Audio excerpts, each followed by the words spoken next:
good morning. Good morning, everyone.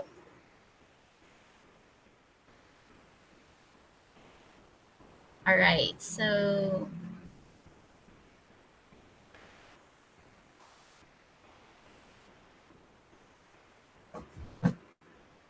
Sir Michael, pwede na po tayo mag-start?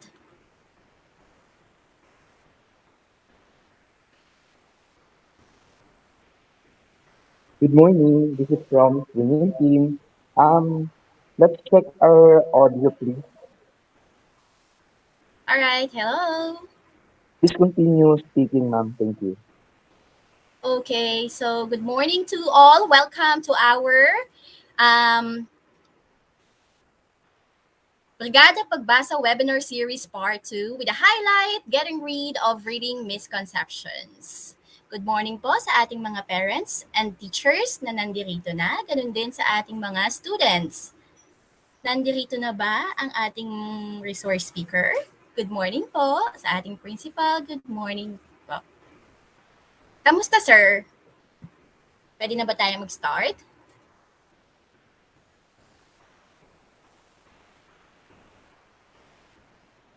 Let me check first the YT sound, ma'am.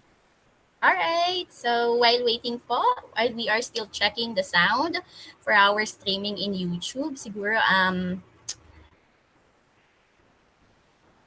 reminders lang po. So as we listen to our webinar series sa ating mga participants, keep your mic mute. Not unless po, yes po, good morning. Not unless po kailangan nating magsalita. So makikinig lang po tayo. All right, everything is okay, Okay ma'am. na po? Yes, okay. So I guess we can now start. Okay, wait for a while. Yes, good morning po. Okay, so let's begin. So to our dear school principal, Ma'am Rosemary B. Ponce, our today's resource speaker, master teacher, teachers, parents, and students. A rainy but pleasant morning to all. Welcome to our Brigada Pagbasa Webinar Series Part 2 with a highlight, Getting Rid of Reading Misconceptions. So I am Miss Rose Ann S. Tostan, your today's host. So last September 7, at exactly the same time, we launched our Brigada Pagbasa Webinar Series Part 1, which focus on proper alphabet sounding, blending, and syllabication. Mrs. Sheila Marie M. Lucerna, our Master Teacher 1, talk about the importance of learning the proper sounding and blending of alphabet. She said, kailangang matutunan ang wastong tunog ng letra upang maging madali ang pagsasama-sama nito. Kapag mali ang iyong tunog ng isang letra, ang mga bata na sumubok bumuo o magsama-sama ng dalawang letra ay maaaring magkaroon ng pagkakamali sa salitang mabubuo nila. As she featured the proper sounding and blending, she used the Pagbasa application, which was proven to be very effective based on several research conducted. Another resource speaker that we have last time is Miss Marie Cosel R. de Guzman, a kindergarten teacher at Jacinto Zamora Elementary School, with her talk entitled, Bata Bata, Paano Ka Makababasa? As she discussed her topic, she encouraged the children who were her audience that time to look back on the time they first learned how to read and the people behind it. Some children referred to their kinder and grade 1 teachers like Teacher Marie, Teacher Wen, Teacher Mia, Ma'am Bandong, and Ma'am Awitan. Others referred to their parents and their lolo and lola. She also discussed about print awareness, phonological and phonemic awareness, decoding, fluency, spelling, comprehension, and writing. Indeed, our Brigada Pagbasa webinar series part 1 has been a very fruitful webinar. Today, let us all look forward for another exciting moment with our invited resource speaker, who will be talking about how to get rid of reading misconceptions. So, to formally start our program, let us all prepare for the Philippine National Anthem, which will be preceded by the opening prayer to be led by Mrs. Marbeth A. De Vera, Teacher 3.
Isang magandang araw, Panginoon. Kami po ay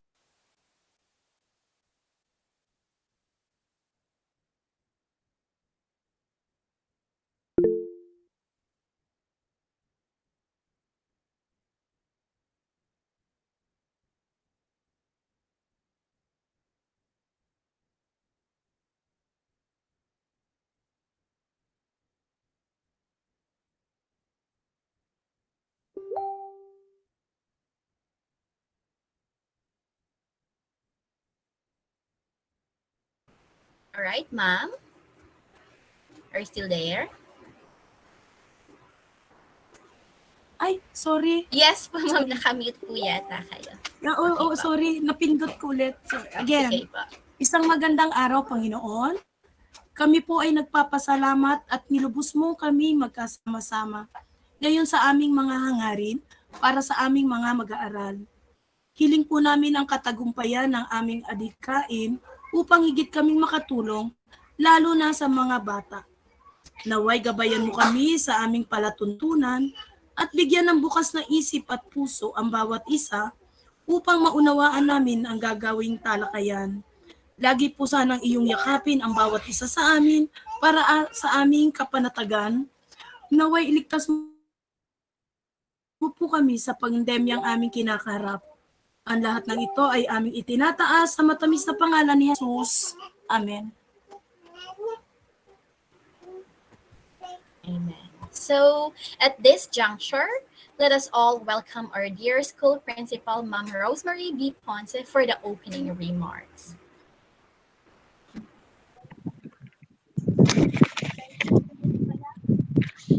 Good morning, everyone. Isang Morning, mapagpalang ma'am. Sabado ng umaga po sa ating lahat. Welcome to our Brigada Pagbasa webinar series part 2 with our resource speaker on board, Ma'am Reggie Portia Ebol, Journalism and Master Teacher 1 of Fanyo de los Santos Elementary School, to talk about the topic getting rid of reading misconceptions. Thank you so much, ma'am, in advance for sharing your expertise with our parents, learners, and teachers. Layunin po ng webinar na ito ang tulungan ang ating mga guro at mga katuwang na guro, ang ating mga home learning facilitators, ang mga magulang upang matulungan na makabasa ng may pangunawa ang ating mga mag-aaral na inyong mga anak. Lalong-lalo na yung mga batang mag-aaral sa kinder, grade 1, grade 2 at grade 3. So, sa pagkakataong ito, nais ko pong pasalamatan ang lahat ng ating participants on board this online platform. Mga mag-aaral, tama ba? May mga estudyante tayo rito. Ang ating mga magulang, ang ating tinatawag na home learning facilitators, ang ating mga katuwang na guro, at ang lahat ng guro na nandito sa online platform na ito. Thank you so much for taking time to attend this very important undertakings. Batid ko po na ngayon ay Sabado, weekend, araw ng paggawa, gawaing bahay, katulad ko, araw ng paglaba. But then again, nandito tayo, at alam ko, lahat kayo ay abala sa iba't ibang gawain, pero ang inyong pong pagdalo at pag-attend sa napakahalagang webinar na ito ay nangangahulugan po lamang na handa po kayong tumulong at sumuporta sa adhikain ng ating DepEd na bigyan ng dekalidad na edukasyon ng ating mga mag-aaral. At lalong tutukan natin sila sa pagbasa sapagkat naniniwala tayo na ang pagbasa ay isang tool para ang ating mga mag-aaral ay matuto ng husto. So, maraming salamat po. Ingat po tayong lahat. Medyo maulan ngayon. And thank you so much to our Brigada Pagbasa Technical Working Team from mula doon sa ating mga organizers. So, hindi ko na iisa-isahin lahat. Medyo nakalimutan ko na kung sino-sino kayo. Thank you so much at happy attending this webinar. Good day. Thank you, Ma'am Ponce, for that warm message. This time, let us listen to the inspirational message from our internal co-chairman of Brigada Escuela and also our Master Teacher 1, Mr. Michael Mones.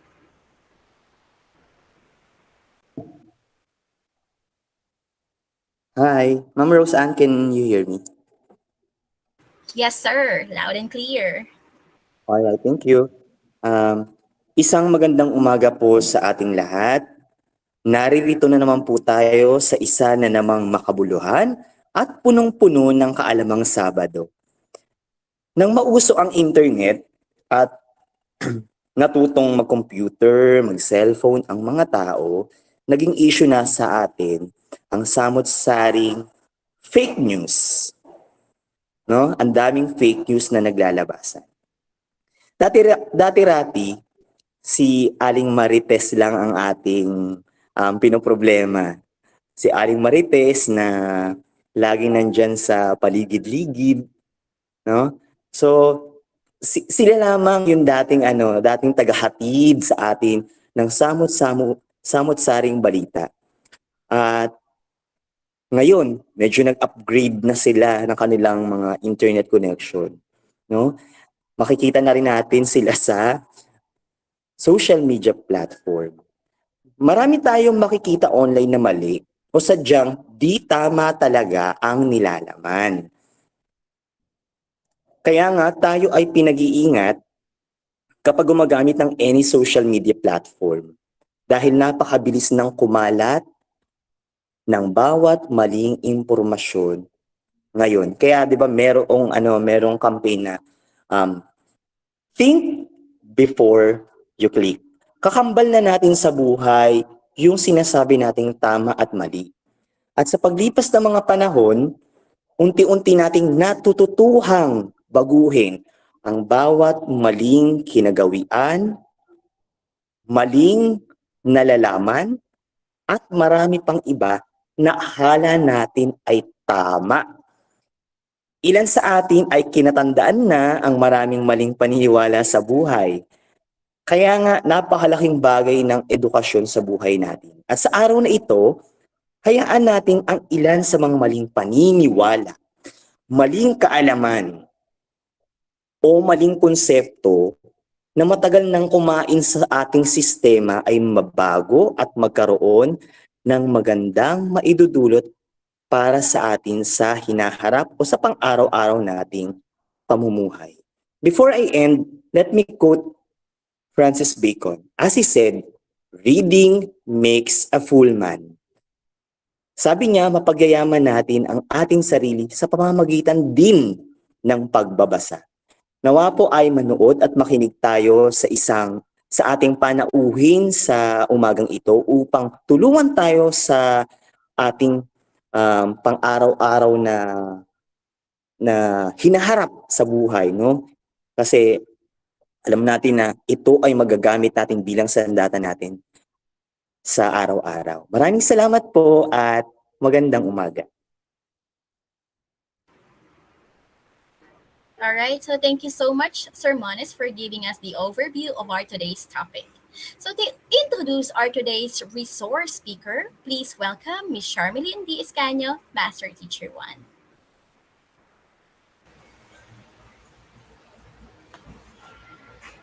So, good morning. Am I loud and clear? Yes, ma'am. So, good morning, everyone.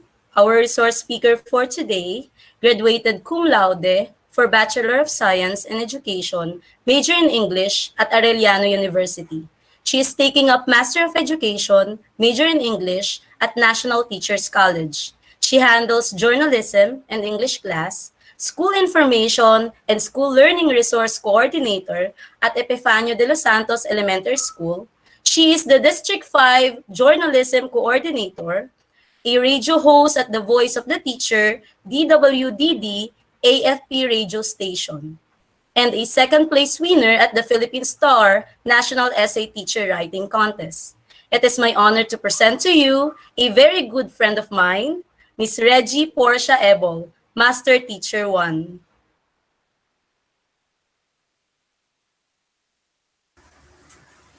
Good morning. Thank you, Ma'am Charmy. Can everybody hear me? Yes, ma'am. Good morning po. Yeah, good morning. Good morning to everyone. Thank you for inviting me here, and I am so excited to be with you this morning. Good morning to our principal, Ma'am Rosemary Ponce, to our master teachers, parents, and students here in Margarita. So my name is Teacher Portia, and I am so honored to share my expertise to all of you. So can I share my screen? Is it okay? Okay po. Thank you. Yeah. So while waiting for my screen to be posted, I will be asking you questions. So for those people who are here, kung hindi kayo busy, kindly, you can put it in the chat box or comment section if it's in YouTube or FB Live. I just would like to ask a question like, what is your favorite book? So yun. So for those people who read, of course, siguro naman lahat tayo, we encountered one or two favorite books. So can you share to us, what is your favorite book to date right now? Sige nga po. While we're waiting, so, ayan. So for, okay. Okay, I can see po Ma'am Concon raising her hand. Good morning. Good morning, Ma'am Portia. My favorite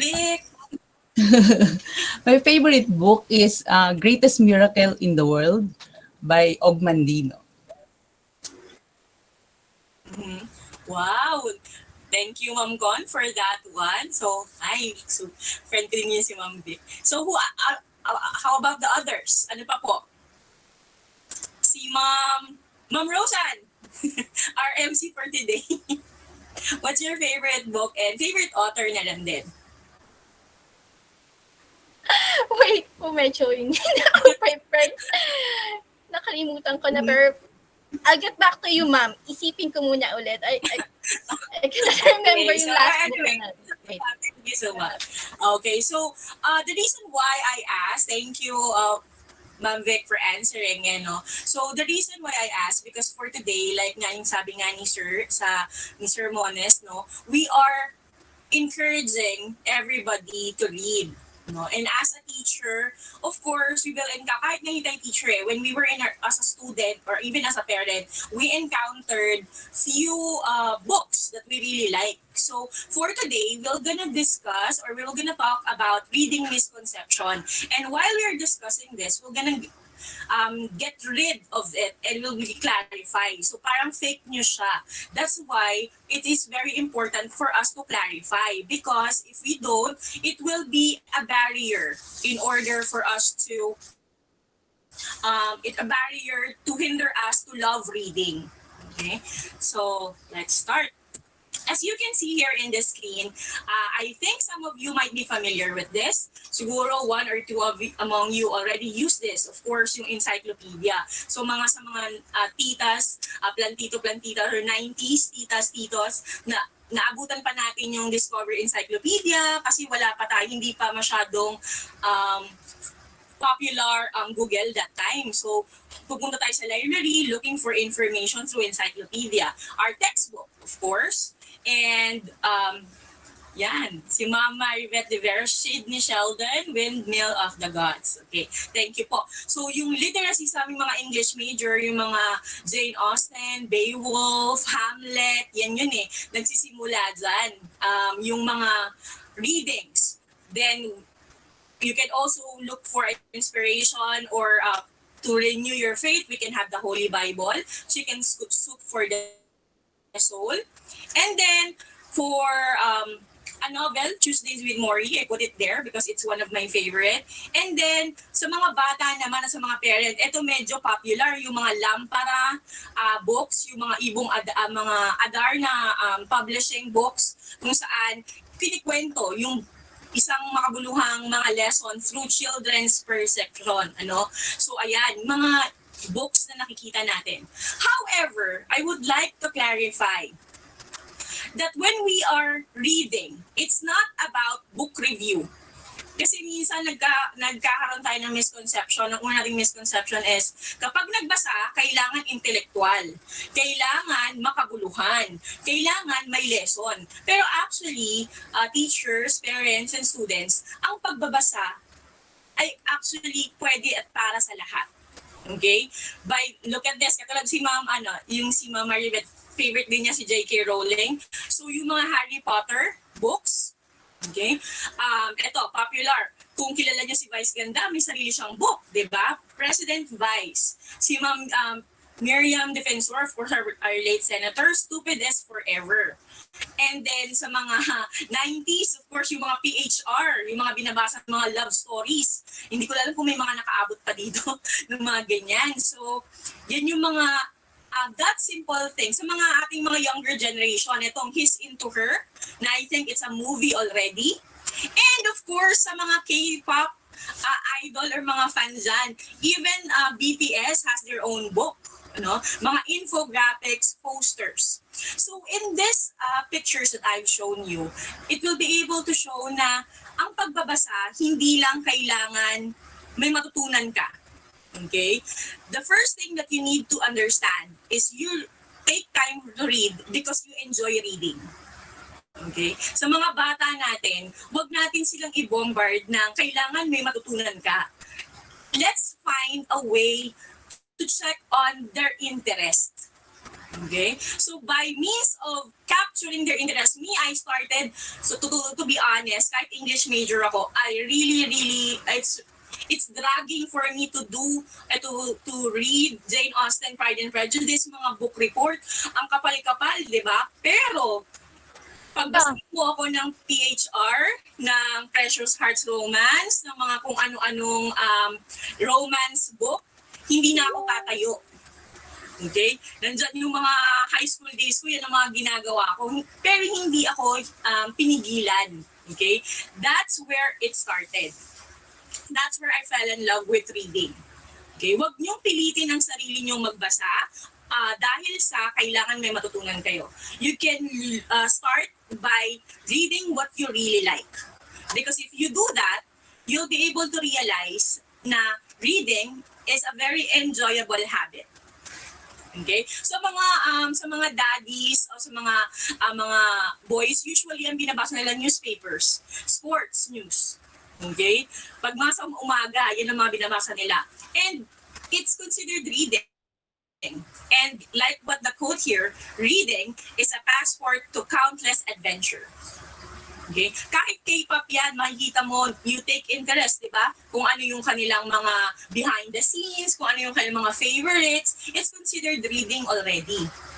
So, that's how you get the interest of our students or of you, kung sa'yo. Kasi nga minsan, kahit matanda ka na, kung matanda na tayo, we don't have enough time to read. Kasi nakikita natin, ay, gumagawa naman ako ng lesson plan, nagbabasa ako ng memo, nagbabasa ako ng mga articles. So, it's considered already as reading. But the truth is, when you say reading, it should supposed to spark joy to you. Now, I'm gonna present, of course, 15 reading misconceptions.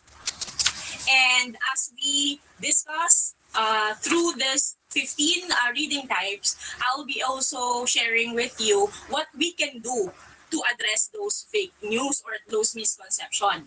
So number 1, reading myth will be learning to read is a natural process. So ito ang ating number 1 misconception. Hayaan mo na, kahit hindi mo turuang magbasa yan kasi tatanda din yan, matututo din yan magbasa. Parang it's a natural phenomenon. Like learning to understand spoken language.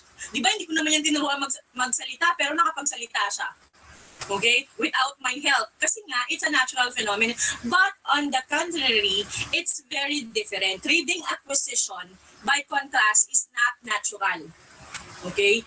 Kasi if it's natural, of course, we don't have any literacy crisis right now. Hindi na tayo nagpapabrigada pagbasa. Kasi natural pala lahat ng tao nakakaintindi or nakakapagbasa dapat. But no. We need to, how do you call this? We need to focus into a more artful instructions from the most skilled teachers. Kaya nga, I really believe that kinder or primary teachers, kinder, grade 1, grade 2, are really should supposed to have a very skilled reading teacher. Diyan dapat nagsisimula. Ako, since I teach grade 6 at saka sa journalism and I have a secondary background, actually kami is just igniting or letting the students have creativity on what they are reading. Pero yung magturo on how to read talaga will be in the hands of those primary teachers. Kaya dapat talaga they are really exposed doon sa process and acquisition ng reading. And we need to give this support to each students because by supporting them, we'll be able to achieve a successful literate human being. Let me just reiterate, for grade 1 teachers or kinder teachers, we need to avoid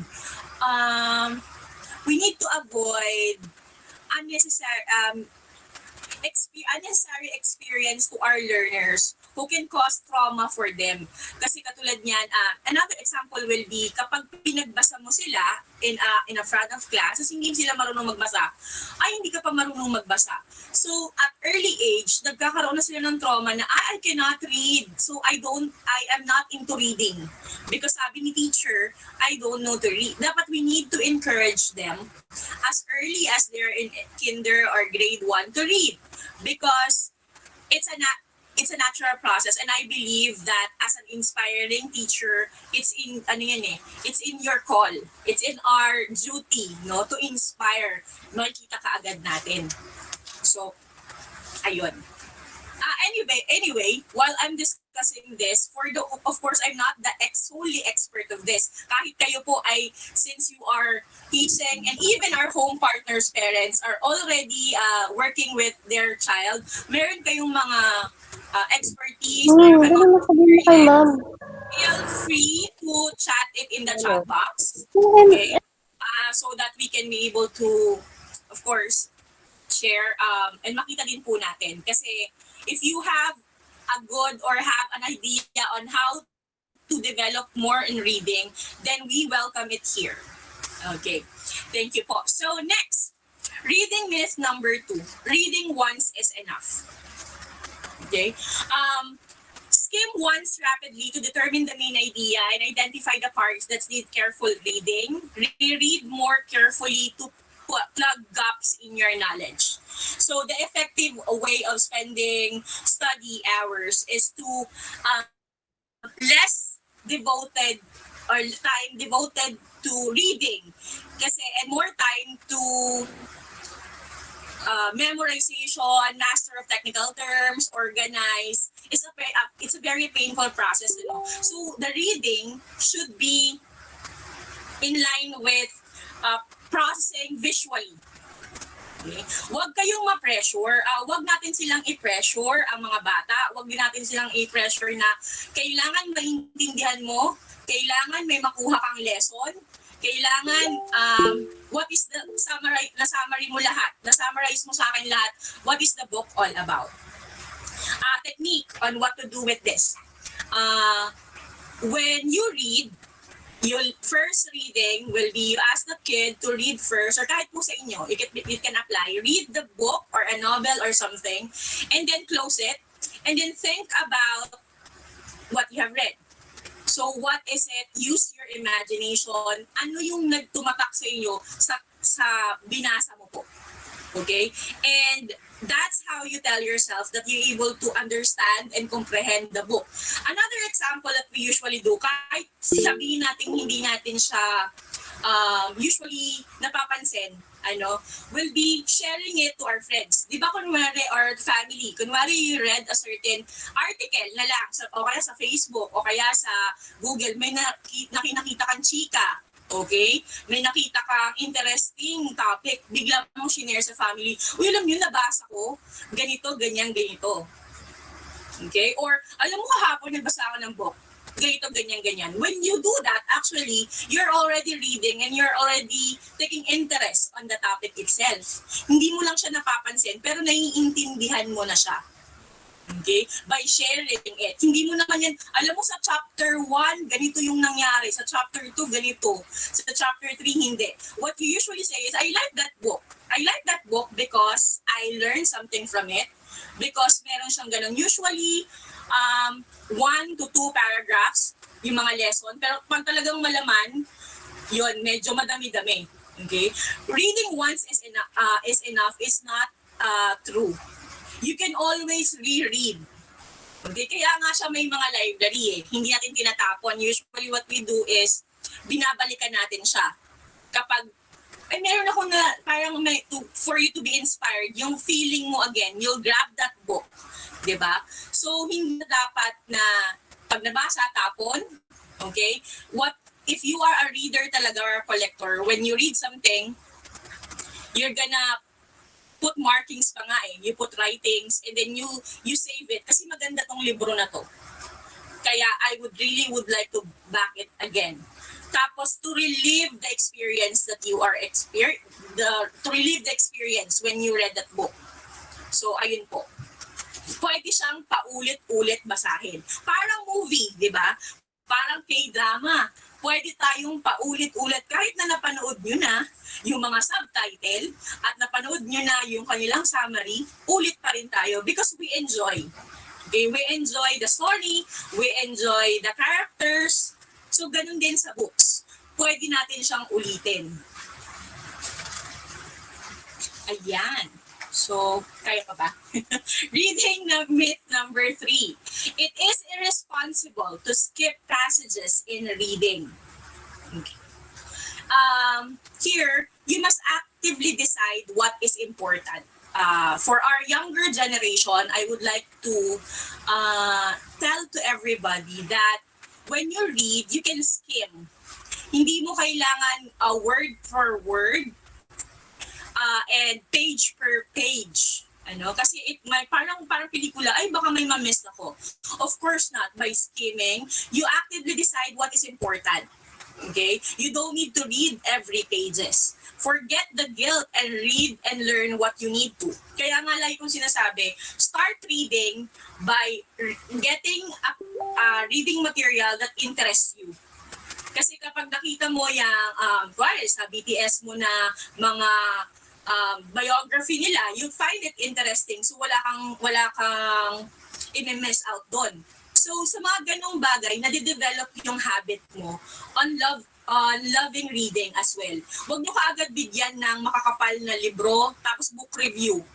Usually kasi pagdating, di ba, sa grade 6, basa, tapos book review. Kaya nagkakaroon ng mata na kailangan pag-reading ang kakapal kasi may pa-quiz si ma'am. Okay? Let's develop their habit of reading by taking interest of what they like. So be patient to yourself. Kayo din po. Okay? I will not, how you say this? What I usually do is, I read self-help books or yung mga books na I find it interesting. Mga Filipino fictions that is like a short story lang. It's like parang sa movie documentary, narrative siya of what you usually do. The first, after nung PHR ko, nung mga romance, syempre nag-level up na, nagsawa ka na din, di ba? Nagsimula naman ako sa Philippine ghost stories. Very 90s, So, sa mga nakakatanda kung ano yung Philippine ghost stories, it's a book na kung saan mga stories siya ng mga horror na experience ng mga kabataan or mga certain people. Kinompile nila yan. I think PSI.com yung publishing. Tapos babasahin mo siya. Yun yung uso nung high school namin Babasahin mo, tapos magkakatakutan, di ba? So, by making that interest, so nag-shift naman ako medyo, nag-shift naman ako sa babong. Okay, books, yung nakakabasa na pala ako, bakit baliktad ang mundo. They are very creative storyteller dun sa libro. And mapapansin mo na I am into reading already kasi hindi ko na siya may baba. Okay? Pero hindi ako nagsimula dun sa mga makakapal, but on the things that I take interest to. So, sanayin natin ng mga bata, i-expose natin ng mga bata, ano bang gusto mo? Even for the girls, there are stories, yung mga Cinderella stories, how do you call this? Mga princess character stories are already published. Doon nagsisimula ang pagla-love sa reading. So don't feel guilty na you're reading, ay wala namang kwenta kasi itong binabasa ko. It's not true. What you're doing is you are developing the habit of good reading. And when you do that, it all follows. Okay? So take time to look for the book that you really like. Huwag niyong i-pressure ang sarili niyo na kailangan matalino ako, kailangan ganito yung babasahin ko.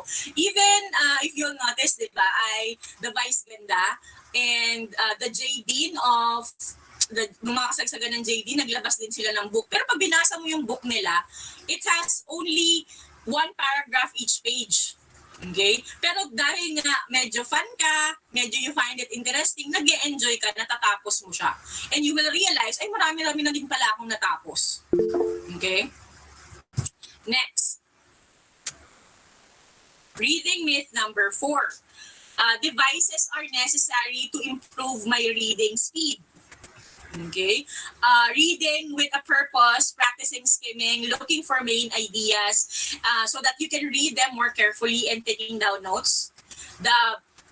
You don't need to have tablets. You don't need to have an iPad to read. Okay? You can grab anything and start reading. Even the magazines, even the flyers, even your textbooks, your module is already considered reading.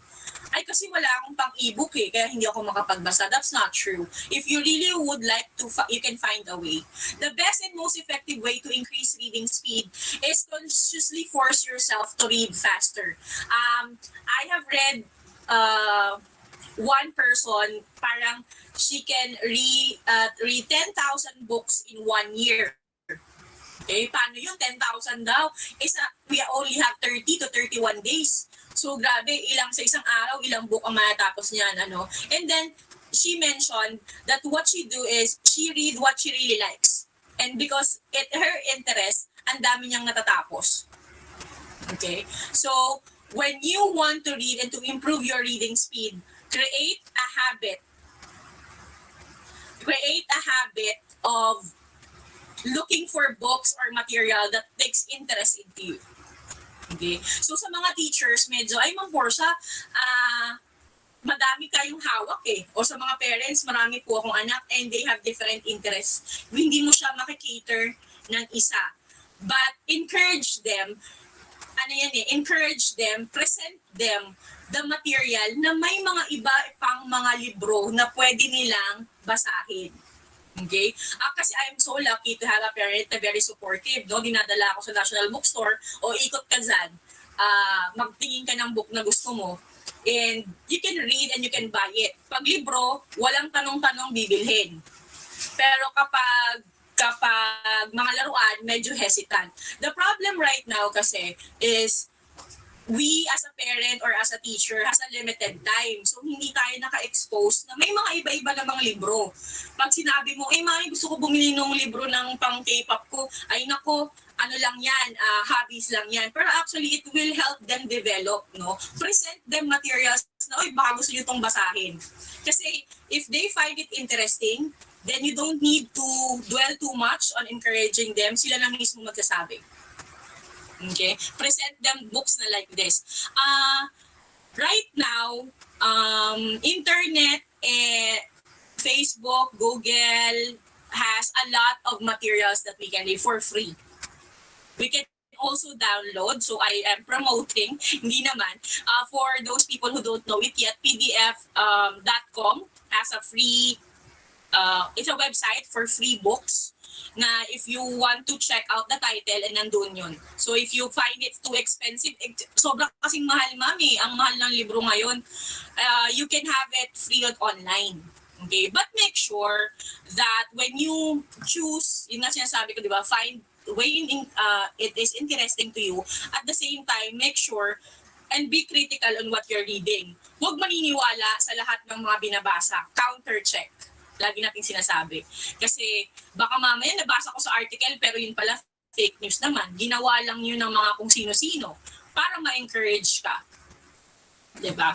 Next, reading myth number 5. There's something about my eyes that keeps me reading fast. Okay? The reason why is your eyes are not how do you call this? Your eyes are capable of taking in more words than your brain is more used to processing. Usually, it's your brain, not your eyes. Walang kinalaman ng iyong mata.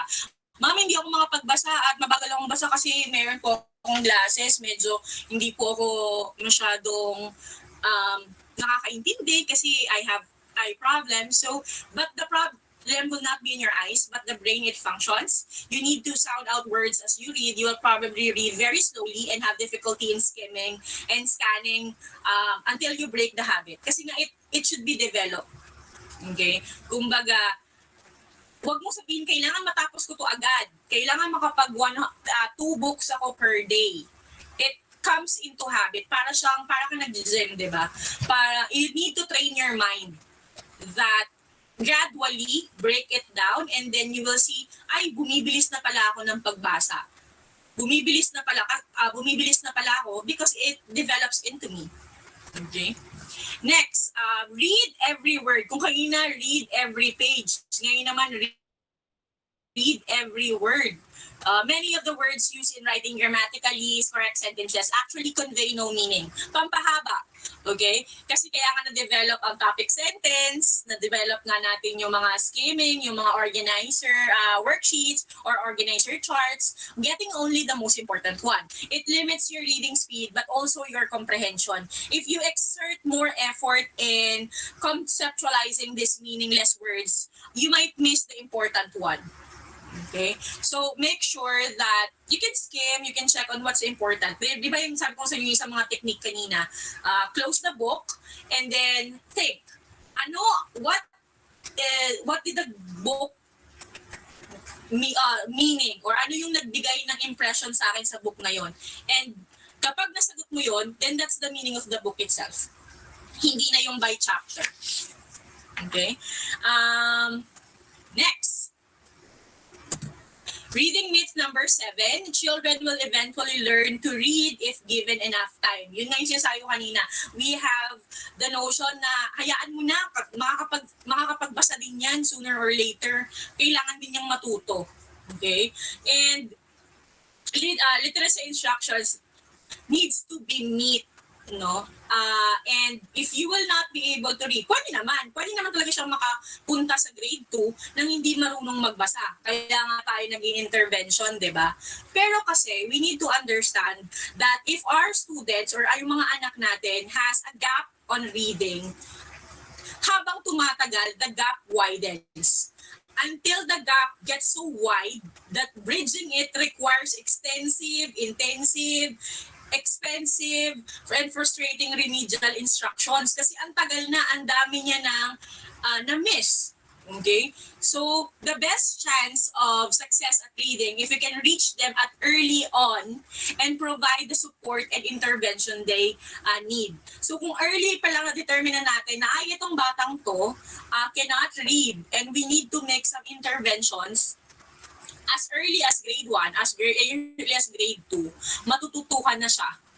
Okay? Hindi na ganoon kahaba. Kasi, katulad niyan, pag dumating siya sa grade 4, minsan kasi may tayo, di ba, na, bakit nakapasa sa grade 3? Ba't nakapasa sa grade 2, hindi marunong magbasa? And, nakarating na sa amin, hindi na namin yun work. Hindi na yun cover sa akin. Kasi dapat sa akin yun, na siya. Marunong na siyang gumawa ng paragraph. We need to understand that sa mga parents din natin, that we need their help. Kasi nga, ang dami nating hawak. Hindi naman kasi yan lahat isa-isa natin matututukan. Yes, we can do that, pero it requires a certain amount of effort. And sometimes, of course, tao lang din si teacher, hindi niya mako-cover lahat. So that's why intervention needs to be given. So, kaya nga yung mga teachers natin nag-i-exceed, di ba? Nag-i-exceed kasi may naiwan, in short. Pero, we always make sure that hindi natin sila ipapasa ng non-reader. Okay? Pero kasi, di ba, usually ginagawa kasi natin, determining non-readers. Kapag determine natin na hindi siya non-reader, nakakapagbasa siya. Pero hindi siya nakakaintindi. Okay, it's still, we still need to have, there's still a gap. Okay, pero pinasa natin siya kasi nakapagbasa siya, it's just that hindi na siya nakakaintindi. Medyo slow reader lang siya. So, meron pa rin siyang, aminin mo natin o hindi, there's still a gap na kailangan natin gawin. Kasi pagdating niya naman ng grade 2, meron siyang skills na kailangan buuin, meron ng kulang.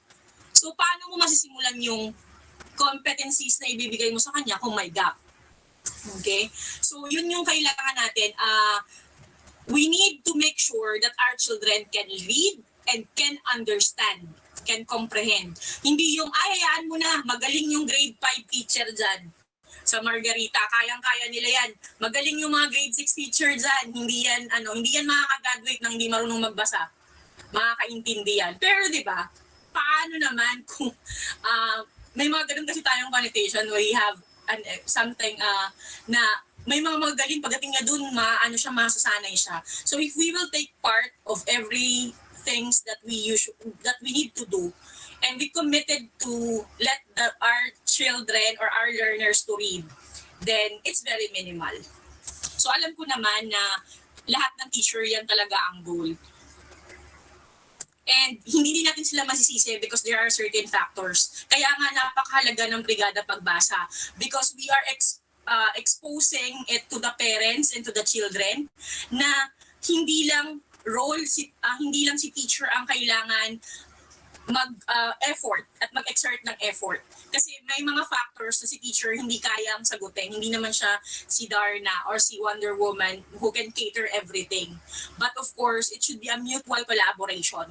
And by means of Brigada Pagbasa, what you're doing right now, it will expose those parents who are that they also need to be responsible. Okay, siguro dalhin niya sila kasi nga ano pala ngayon we have a pandemic you can expose by bringing them books. Bigyan nyo ng mga sticker collection books. Simulan nyo doon. And then when they are enjoying and they say, Ma, I want to buy, Ma, Pa, I want to buy this kind of books, support them. Kasi mas supportive pa tayo sa pagbigay ng laruan, pero sa mga libro parang ayaw niya niyan. Pero actually, there are a lot of books that takes interest. May mga books pa nga dyan na pwedeng may mga trains eh. Yung makakapagbuo ka ng mga kung ano-anong characters by picking up those books. So it will be a great help. Reading myth number 8, answering questions about a passage is enough to gauge comprehension. Medyo guilty tayo dyan, di ba? Kasi kapag reading teacher ka, pabasahin mo sila ng article, pabasahin mo sila ng paragraph, then question, what is the story all about? Okay? Pag nasagot nila, ay marunong tong bumasa. Okay? However, comprehension is the ultimate goal of reading. We want to make sure that to provide our students with several different strategies to build their comprehension. Hindi lang pagsagot. Ma'am, nasagot niya na eh, tinanong ko siya. Kasi usually may mga bata na matalino, they will get the 5 elements already of reading. Parang who, when, where, what. So pag tinanong mo, who is the main character of the story? Kita ka agad nila yung nagsasalita. Si Jose, ma'am. Jose is the main character. Kasi maraming Jose dun sa story. Okay? But in order for you to know that, you need to use strategies that will activate their knowledge or building schemas, no? Another strategies that you can do this is activating their prior knowledge by picture walks, discussions, graphic organizers, predicting. Okay? You engage them by not just asking question. Who is the main, where is, kasi yun yan, nung bata pa kami, ang unang tanong sa amin, what is the setting? Okay? What is the theme? Who are the characters in the story? Okay? Pag ginanyan mo yan from simula hanggang grade 6, memorize na nila yan agad. Pero tanungin mo, who are the most, who among the characters are your favorites? Okay? Who among the characters you feel that you resemble to or you can relate to? May paganyan na, wala, tahimik na, hindi na makasalita kasi medyo iba si teacher eh. So kung various strategies, you'll be able to understand. Kaya nga ang teacher will be able to be a great help. Naniniwala talaga ako na teacher cannot be replaced. You know, even we're here and online, even though there are a lot of YouTube materials, there are a lot of games, interactive games, but teacher are different because teacher can determine what you really need. No? So, malalaman mo talaga agad. Reading myth number 9, short-term peer tutoring for struggling readers. One of the best exercises or strategies that we usually use for teachers is pili ka ng magaling magbasa, peer tutoring. Turuan mo si ganito she will pick her up kasi magaling ka magbasa, turuan mo siya magbasa. Kasi nga ang dami natin kinikater. But the truth is, research shows that when they put back or natuto, di mama, alam niya naman eh. Alam niya na po, tinuro na po sa akin ng classmate ko, alam ko na po. So, but when you go back, when you put them back to the setting and the classroom, they will fail to continue. Meron na ulit gap. Di punta ka ulit kay classmate. O anong ulit kasi medyo hindi ulit niya nakuha. But the problem is, there is something wrong with the environment. There is something wrong with the setting of the teaching learning process. May something wrong kasi kahit it's helpful for peer tutoring, pero it's just a short term. Okay? For struggling leaders. what we need to do. What do you need to do, Teacher Portia? Ano ba dapat ang gawin? Actually, kaya nga lang dito, strong reading teacher. Full-time reading teacher. Kaya nga, if you will notice sa natin sa mga class program, it is allowed by the Division of Manila to have remediation teacher. Reading teacher. It's a possible. Kasi nga, a teacher who has sophisticated understanding of the process of the learning to read has a tendency to use assessment data to create or to have an individualized instructions. And they have talent for engaging students in focusing and making loving reading. Iba kasi ang teacher, iba ang characteristic ng isang teacher sa isang reading teacher talaga. Pero pag sinasabi natin, lahat naman ng teacher ay reading teacher, actually it's not true. Okay? It's not true. Yeah, you ask them to, how to read, but not everyone is gifted para i-encourage ang ating mga bata to learn to love reading. Okay? Iba pa rin ang expertise na kapag alam ni teacher yung mga nahihirapan siyang bumasa kasi nadidisturb siya sa noise.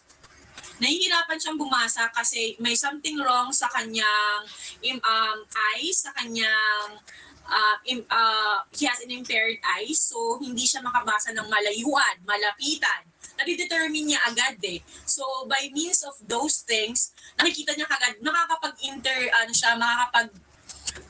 intervention, do something for the gap. Okay? To intervene dun sa reading gap ng bata. Kasi gets niya na agad na itong batang to hindi makabasa kasi nasa malayo siya. Itong batang to nakakapagbasa siya pag tahimik ang environment. Etong batang to nakakapagbasa pag wala yung crush niya. Pag nandun yung classmate niya, nadidistract siya kasi dun siya nakatingin. So those things are the things that we need to determine, So what can we do is to cultivate teachers who are adept in applying understanding of reading acquisition to assess. So lagi nga nasabi, all teachers can be a reading teacher. Sinabi ko nga, dinebunk ko kanina, not all are knowledgeable into reading. But we can cultivate them to love and to know more about reading. Okay? We can use time to have professional development, coaching about reading theory, katulad nito. Okay? Sa mga tao dito, ilan kayo ngayon? Sa 38 and sa mga nasa FB live pa. Diba? Kahit na Saturday, kahit na dapat naglalaban na, nagluluto na, nakikinig. Kasi, ito ang problema namin eh. Ito ang problema namin sa ating mga kids. So, same as the parents natin. Parents can learn how, kahit hindi ko kay teacher, you can learn how to do that by means of reading itself. Okay? Reading number 10, malapit na. There will always be a non-reader regardless of teaching methods used. Okay? Hayaan mo na, yun yung sinasabi ko, hayaan mo na pagdating mo sa next grade level, madidetermine din nila. Basta ginawa ko yung aking best na mabawasan. Okay? But that is not true. Okay?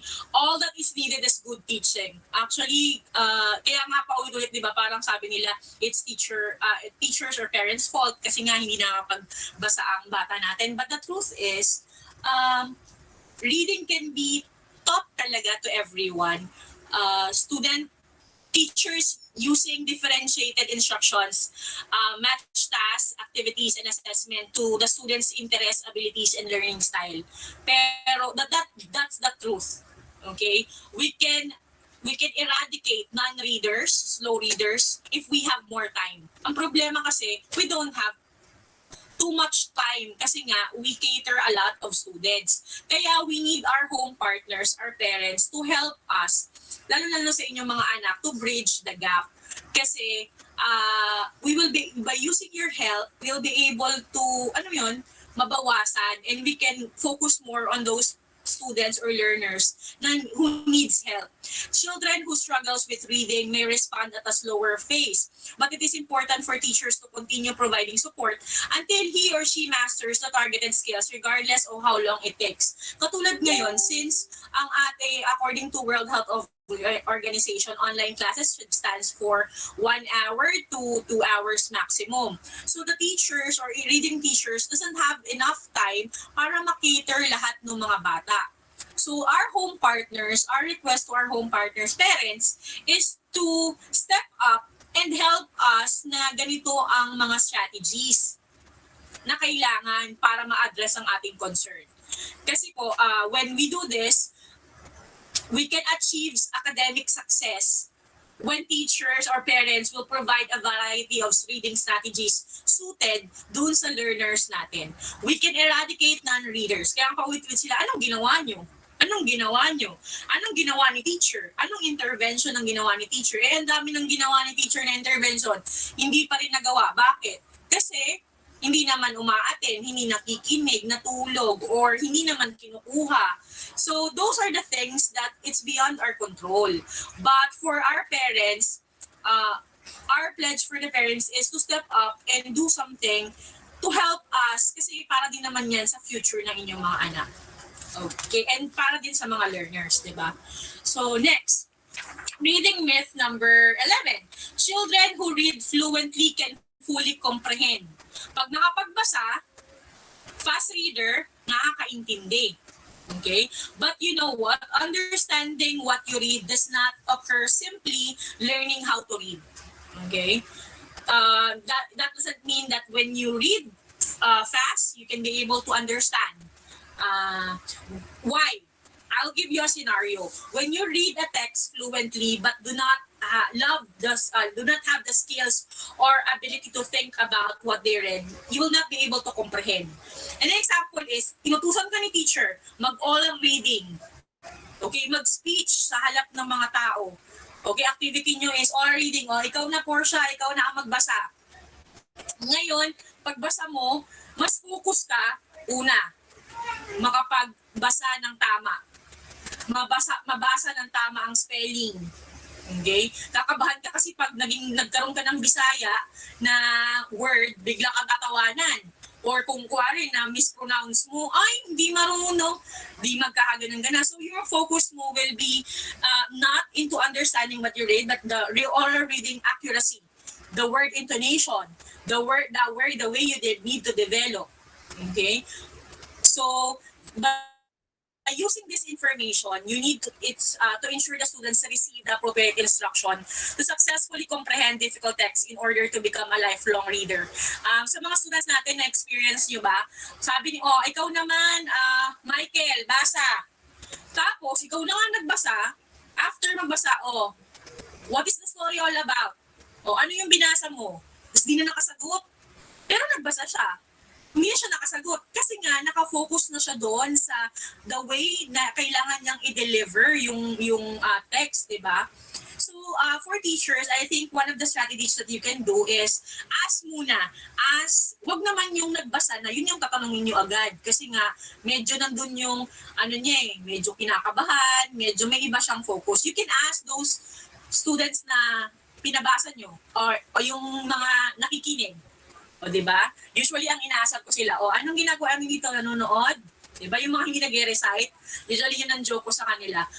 Basa. Tapos, recitation, kung sino yung nagbasa, siya na din ang pinag-recite. Kasi nga, ini-expect natin na naiintindihan niya. Tapos, yung mga nakikinig, wala lang audience. Kaya yung sasabi, ang ginagawa niya dito? Nakikinig, nanonood? Ganon. So, we can ask and let them be engaged. Strategies. How to do this? Retell. Pwedeng after reading, papabasa kay bata, si learner or student number 2, can you please tell me or can you please retell kung ano yung sinabi niya? Okay, kung ano yung sinabi niya. Now, isa pa pala sa will-be strategies is, pag sinabi ng bata, kasi sa akin sa English, sa mga English teachers, Ma'am, English, pwede po bang Tagalog? Pwede mo ng Filipino. May mga teachers kasi na very strict na no, you need to speak in English. But you know what, hindi natin kasi pwedeng mapilit ang bata na magsalita ng fluent in English. What we need to do is build their confidence first. So, ang usually ginagawa ko, sige, you can use the Filipino term, sige, itagalog mo, and then hindi tayo uupo, you will help the kid address it and express it in English pagkatapos. Okay? By letting them feel na, sige lang, magsalita ka muna. Encourage them to speak. And then, after nun, tulungan mo sila na i-English yung sinabi nila. Tapos, okay, can you repeat that again? Can you tell that again? So, parang ganun. Parang kasi, okay. Para you will encourage them to have engagement. Kasi pag sinabi mo, sige, can you retell, tapos hinayaan mo lang, they will not talk. They will really not talk. Hindi tatayo. Kasi nga, problema ko na, alam mo mag-recite ka, problema mo na, English, problema mo pa, ikaw pa mag-recite ng sagot. Yung hirap. So, you get the answers first, and then ask them, sige, this is what you say. So, according to Jasper, blah, blah, blah, blah, blah. So, by helping the child, okay, Jasper, can you say it again in English? Yun. That's the technique, But of course, given, sabi niya naman sa teacher course sa 30 minutes nga lang, o 2 hours nga lang yung oras, it doesn't have enough time. Pero siguro naman sa ilang days natin, may ikot mo siya. Pwedeng 1 child a day, mapapractice mo siya. Kung gusto talaga, may paraan. Okay? So, yan. Reading myth number 12. Reading is not for me. Hindi para sa akin to. Hindi talaga ako magaling sa math. Read to train your mind instead of, you think about reading as like going to the gym. Okay? Bakit ka pumupunta sa gym? Kasi para gumanda ang katawan, para maging sexy, para maging pleasant tingnan. Think about it, kasi meron tayong conception na, yung nasasabi ko kanina, when we read, we need to memorize, we need to have the lesson. But teachers, parents, students, when we memorize the facts, when we get the lesson, hindi yun reading, it's called studying. Nagsa-study tayo, getting the main important lesson key. Ang reading, it is possible that what really takes interest into you. Kung ano talaga yung gusto mo. Okay? So, hindi ka pwede lang pilitin kasi nga ito yung gusto mo. Parang Jim, gusto ko kasi maging sexy. It's an act wherein you do it alone. Okay?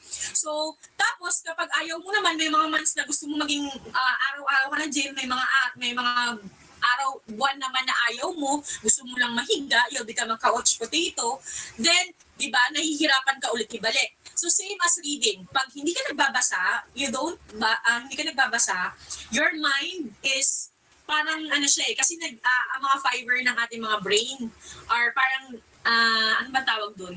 Medyo, sa Filipino term, I forgot. Anyway, parang kinakalawang or parang medyo hindi na siya smooth. Kasi nga, hindi mo na siya na-develop. So what you need to do is rewiring the fibers of your brain, be a stronger version of you. Kahit basa ka lang, nag-LRT ka, nasa bus ka, you read yung mga signage, you read yung mga post sa mga Facebook, sa mga Instagram, sa mga social media. Pwede rin yun. Basahin. Okay? Basahin. Tapos, it develops kasi. Newspapers. Kahit small chunks lang. Even kung talagang wala kayong makuha, kasi one of the habit pala, I'm not sure if in Margarita you can do this. Meron kami, when I taught in St. Paul, meron kaming time doon in every once a month na tumutunog yung bell. And pag tumunog yung bell, longer bell, ang ginagawa, drop everything and read. Parang dear pala, drop everything and read. So kahit mga utility, kahit mga teacher, kahit nasaan ka, kahit nasa lobby ka, kapag nag-drop everything and read yan, kailangan huminto ka for a few minutes and then grab anything that you can see and read. Okay? Minsan, papunta ako sa kantin, tapos biglang naging gano'n, na hawak-hawak ko, diba? Yung may hawak-hawak akong menu. Paulit-ulit ko kasi pag hindi ka nakapagbasa, lagot ka. Kumbaga, you need to set an example. And talagang sa community na yon, kasi it is led by our directress, of course, sister. May talaga yun, may sermon kapag hindi mo inano yon, kapag hindi mo ginawa. So mapipilitan kami. Tapos yung mga utility, yung mga nagluluto, yung sa mga corned beef, yung mga delata, hawakan nila yun, tapos babasahin nila. Kasi nasa ano sila, kumbaga, kasi nga hindi mo alam kung anong time. So yung paulit-ulit nilang babasahin yun kasi kailangan talaga yung act ng basa. I think in Margarita you can do that. It's one good strategy wherein you build the reading community by asking everyone to read. Kahit ano, basta pag nag-bell, walang excuse. Okay, lahat kailangan magbasa. They can grab newspapers, they can grab kung ano lang, basta hawak ka. Pero usually kasi sinasabi naman namin, for today we have a dear time, so get ready. So kami, meron na kaming bit-bit agad. Kasi pag mga ganun, maliban na lang talaga pag naswertehan ka at nasa lobby ka, tapos wala kang dala. Pero usually we do that. Kuwari may mga leaflet, yan, paulit-ulit mong babasahin, mapipilitan ka talaga. So, yan. You need to develop it. We need to develop. Again there's a difference between studying and reading. Pag nagme-memorize ka at required kang mag-memorize, studying yon. Pag kailangan may lesson kang na studying yon. But reading can be as nice, as interesting, as happy, enjoyable moment that you really like. Yun ang ilagay natin sa ating utak. Now, reading myth 13 is reading requires hard work. It's boring. Okay? Why is it important for us to read? Because it has a lot of benefits. Bakit ba kailangan ako nga, matanda na ako, ang dami-dami kong paperworks, I don't have enough time to read na. Okay?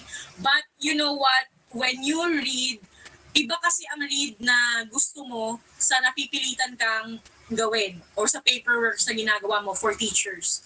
Kasi pag read na it is interesting to you, it cultivates a lot of benefits. It can create, it can create ideas. It can value your ideas. And at the same time, you can adopt habits of those highly successful people. You have mental fortitude. And even you learn how to do things. Okay, you learn how to do things. Aside from, kasi diba, pag meron tayong hindi alam na gawin, ano ang una natin ginagawa? We have the habit of, YouTube. How to change oil, how to fix our printer. Yon. What to do kapag nag-hang o nag-reformat si phone. Diba? Punta agad sa YouTube. Kaso sa YouTube kasi ang bilis. Okay? Sa mga visually intelligent, pwede 'yun. Pero sa mga katulad ko, I don't have enough time na to watch everything kasi ang dami. What I usually do is go to the Google, type it. Tapos nandun yung mga step 1, 2, 3, 4, 5, 6. Okay? So, makukuha ko kaagad.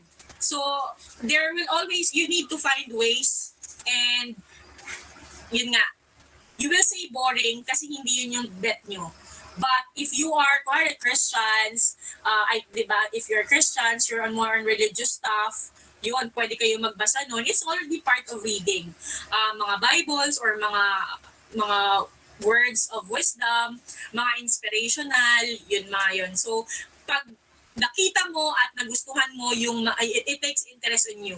Okay, sa mga bata naman, kapag sila about sa mga favorite nilang actors, favorite nilang actress, o kaya sa mga books na katulad ng He's Into Her, sikat na sikat, kumbaga ginawa pang movie, then it will gather interesting people at the same time. You'll be able to find it nice.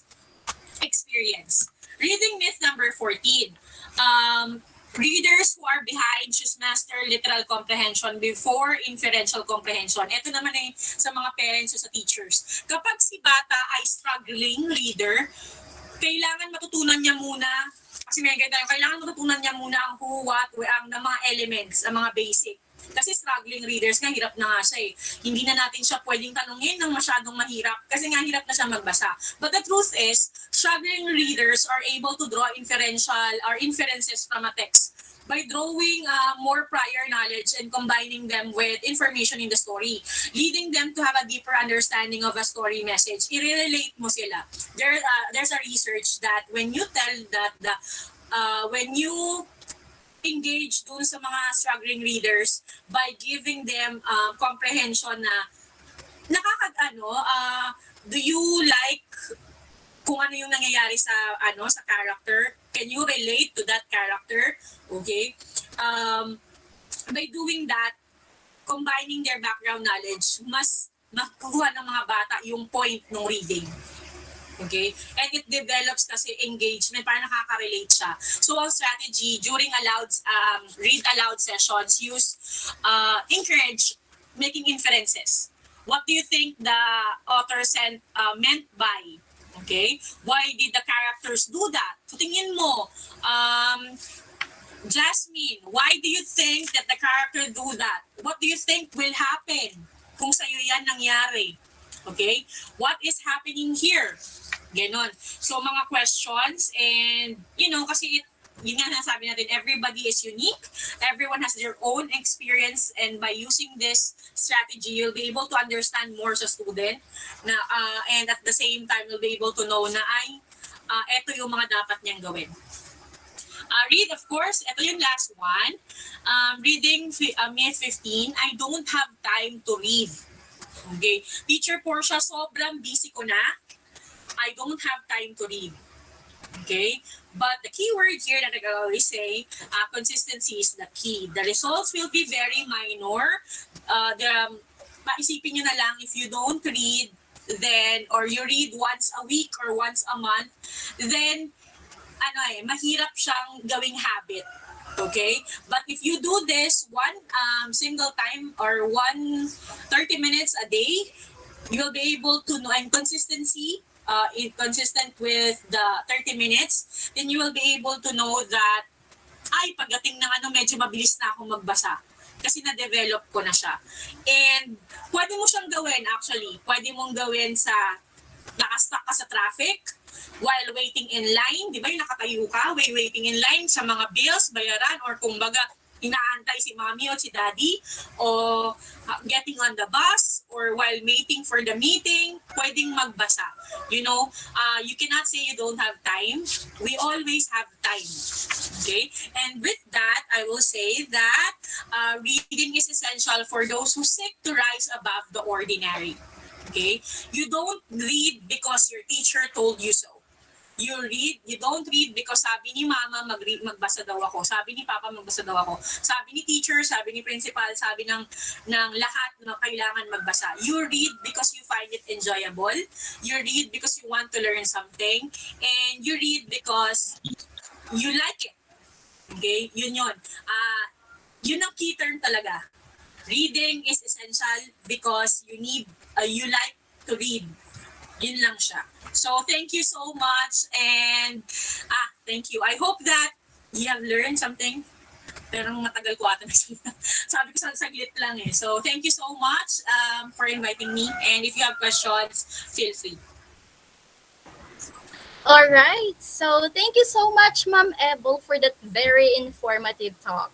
Indeed, reading is an enjoyable habit, and getting rid of these different misconceptions, like the idea that learning to read is a natural process. I remember that. I believe this is one of the reasons why children experience difficulty in reading. Kasi nga, some of the parents, they have this thought in mind na hindi na nila kailangang turuan, diba, yung kanilang mga anak na magbasa, since it naturally develop as they grow old.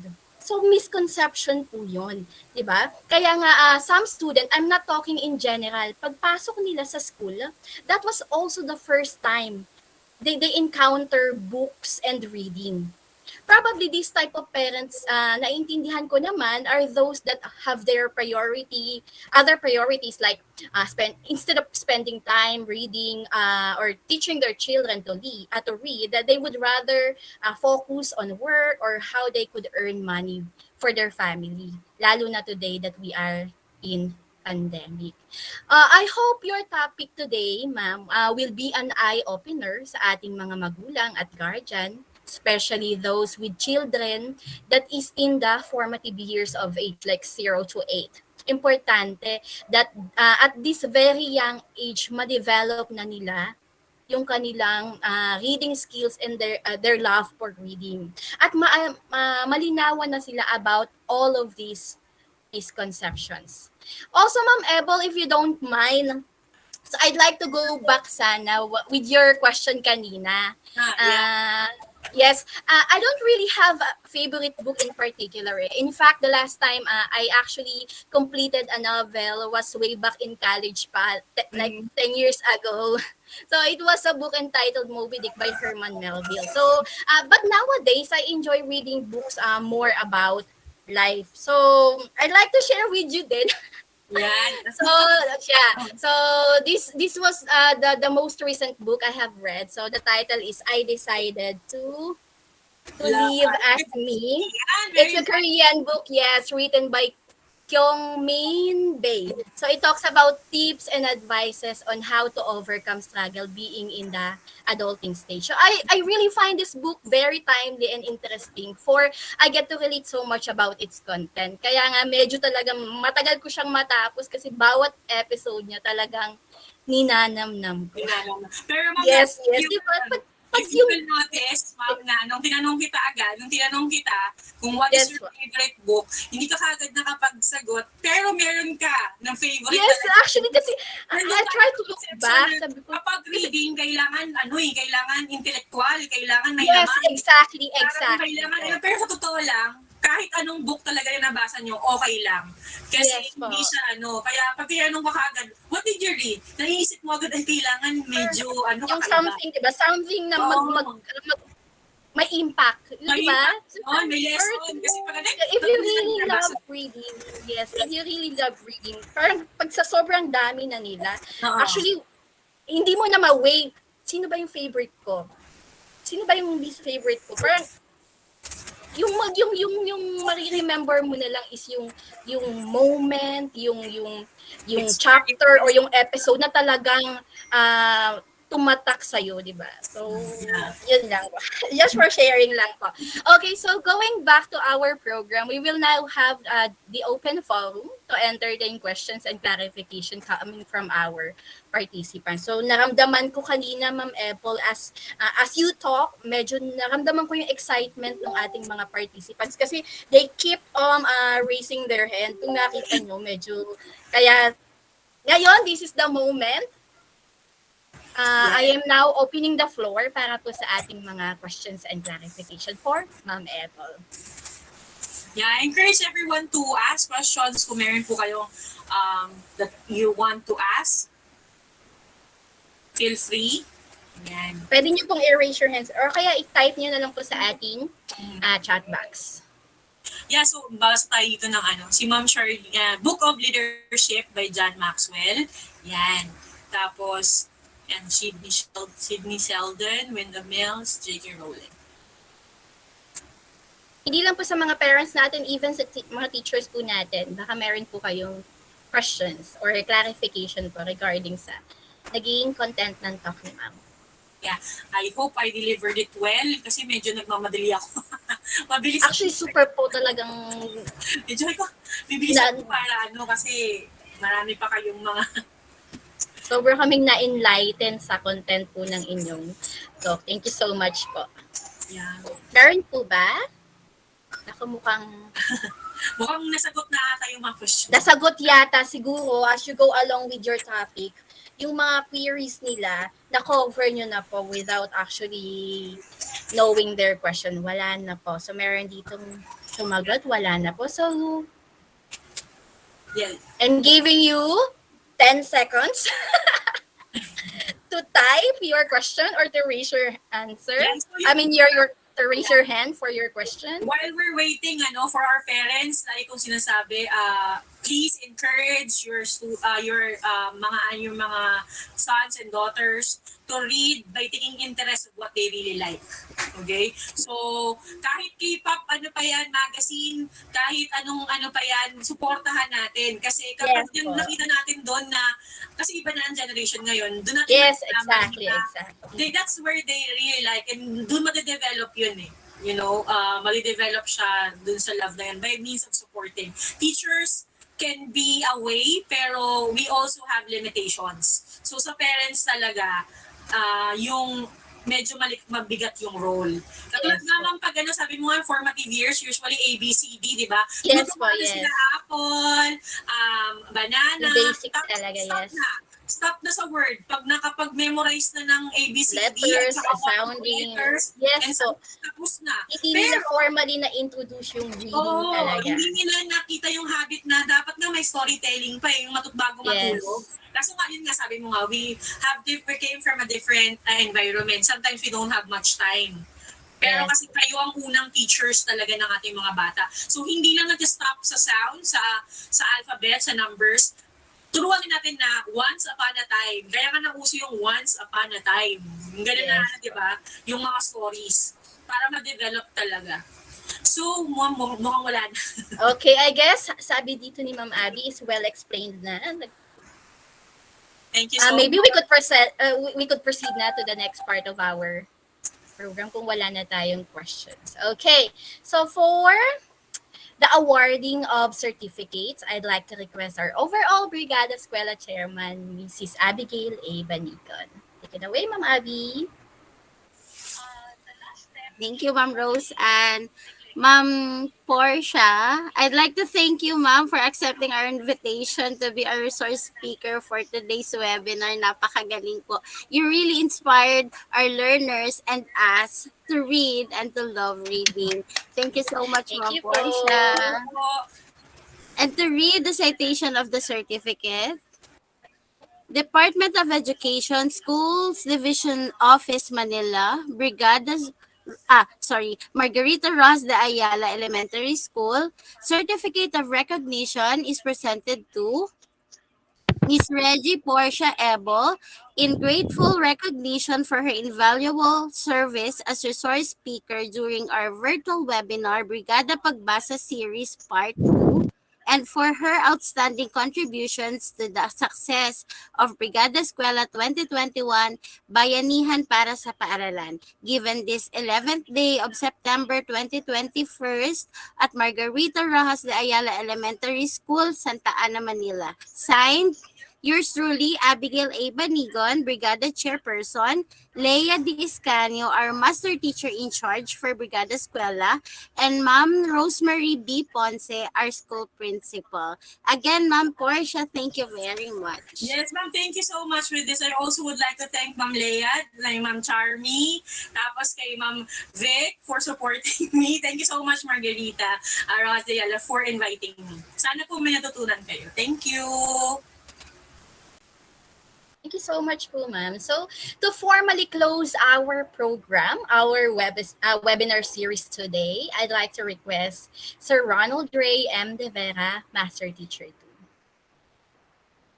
2. Good morning. At marami po kami natutunan, Ma'am Portia. Yan. At opo. At ganun din po ang mga magulang namin at ang mga estudyante namin. Sana po yung mga parents, sana po yung mga binigay po ni Ma'am Portia na mga tips sa atin, yung mga lessons na binigay niya po sa atin, no? Magamit talaga natin kasi mahalaga po sa mga bata ngayong pandemic na maibalik natin sila sa pagmamahal sa pagbasa, no, sa ating mga stories, no, kasi ngayon panahon natin nawawala na yung mga yung mga kwentong yung mga bata pa kasi kami, no, yung time na yun talagang kinukwentuhan kami nung mga sasabi ni Ma'am yung mga once upon a time. Ngayon wala na eh, halos karamihan na nasa TV na sila.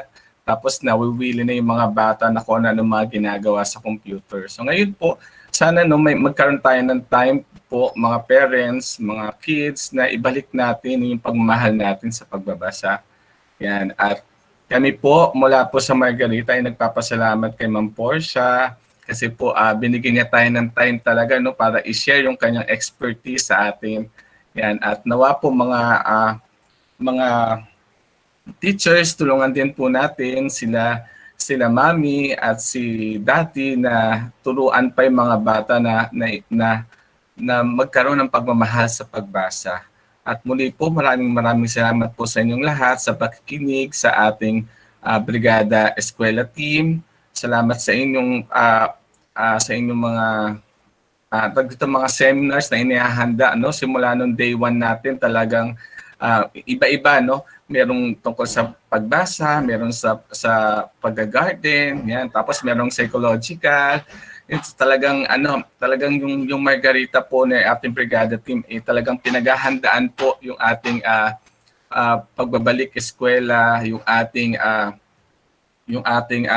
lahat ng aspeto, no, para lamang tayong mga kabataan at mga magulang ay maging handa sa lahat ng bagay po. Muli po, maraming salamat po sa inyong pakikinig. Okay, so okay lang po ba kung i-request ko na mag-turn on ng cam yung ating mga participants for a short photo op? Pa-turn on na lang po ng mga cameras. Ma'am Wen, nandyan po ba kayo para sa documentation natin? Kids, parents, paki-turn on na lang po yung ating mga camera. Okay. Nandiyan ba si Ma'am Wen? Ma'am Wen? Wait, sino bang... Ma'am Wen, nandyan po kayo?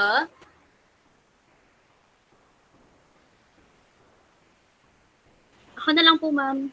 Okay. Yes, please. Okay. Okay, ready po. 1, 2, 3, smile.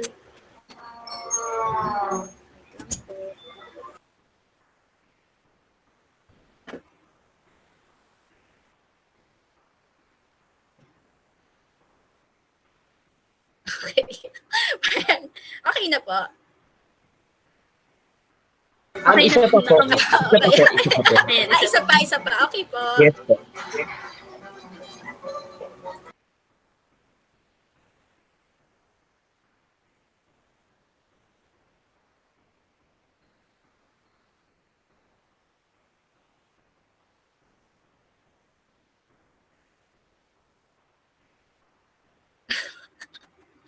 Okay na po kaya?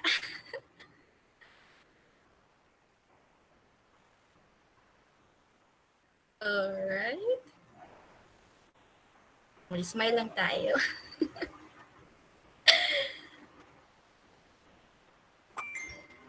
Okay na po, ma'am. Okay. Thank you so much again, Ma'am Ebol, and to all our participants today. So that concludes our today's webinar series. See you again in another episode of our Brigada Pagbasa webinar. So this has been your host, Miss Rose Ann S. Tuston, signing off. Goodbye, everyone. Bye. Enjoy the rest of the day. Bye. Thank you. Bye-bye.